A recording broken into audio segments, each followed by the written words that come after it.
People, I think, do at start of maybe February, people start doing drugs because football is over in January, and the Super Bowl ends, and then people really start getting into whatever crazy stuff there is now. Now everything's starting to become legal, so that's even the scariest thing, and so we got to keep an eye on that. But the whole Jordan Travis thing, I don't. My thoughts on this is that you saw the progress from last year. He was competing for the job. He won it far, far and beyond McKenzie Milton. Did McKenzie Milton have a phenomenal drive there at Notre Dame?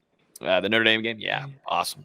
That was awesome. Great stuff. And then you see what happens, and you see that NC State game, and you're like, whoo, I do miss Jordan Travis being out there. And it goes to show, too, he goes 6-6 in 2020, and then 2021, he goes 15-6.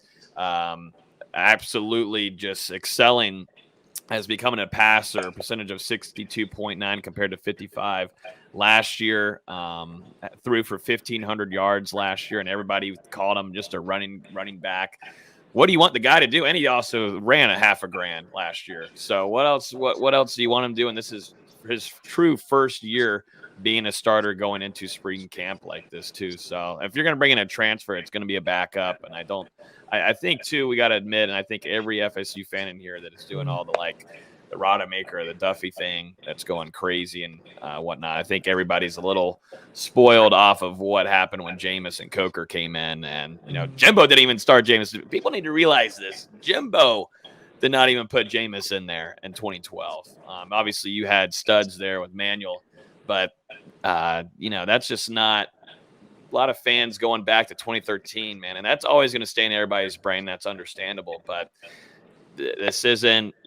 Duffy's not Jameis Winston. I hate to tell it. Not at all. I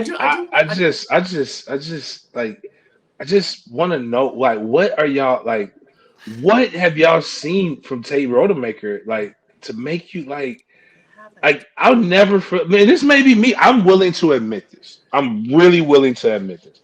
I will never forgive him for the worst football I've ever. Well, until the play that the kid that's complaining about not getting no NILs did against Jacksonville State the next year.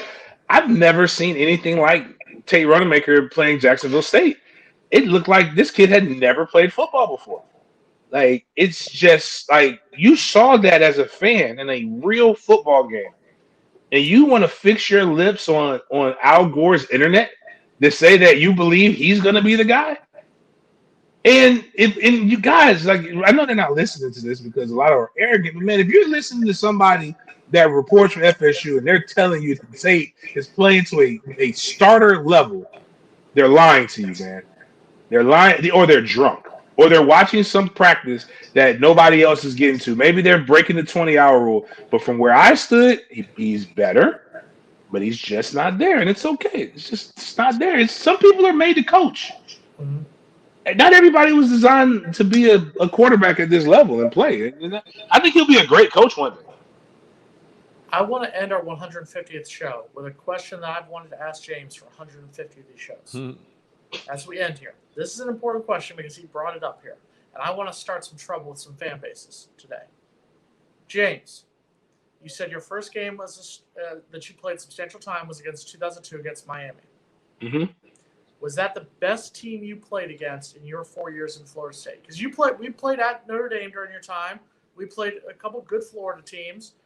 We played Georgia in the Sugar Bowl. We played a lot of talented teams at that time. The ACC was starting to get a little bit better at that time. Was that Miami team the toughest team, the best team, whatever word you want to use, that you played against in your 4 years at Florida State? Man, that's a tough one, man.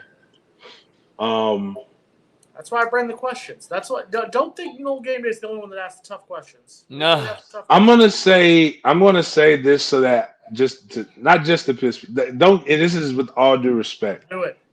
Is anytime somebody says with all due respect, typically something disrespectful is coming. That 2002 and those 2003 Miami teams were loaded,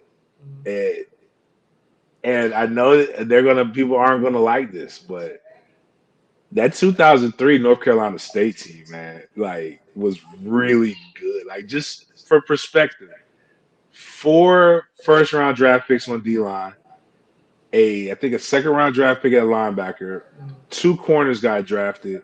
You had Jericho Cotchery, who played for the Jets. You have Philip Rivers. Everybody forgets how good T.A. McClendon was.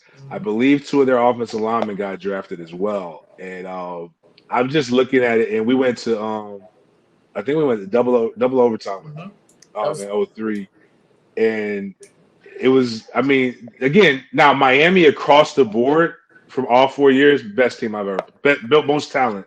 Hell, they had 13 first-round draft picks on defense. But as a team, top to bottom, I mean, it's very, very tough to argue again. I mean, they have Mario like now everybody has a 6'6", 290-pound defensive end, but then Mario was like was an anomaly, and he was a beast. And then Manny Lawson, I think that's his name, on the other side was your traditional 6'4", 260-pound DN. But yeah, I well, would go with the '03 NC State team. But hold on. Let me look out the window. Wait, yep, I see Miami fans' heads exploding. Oh, it's beautiful.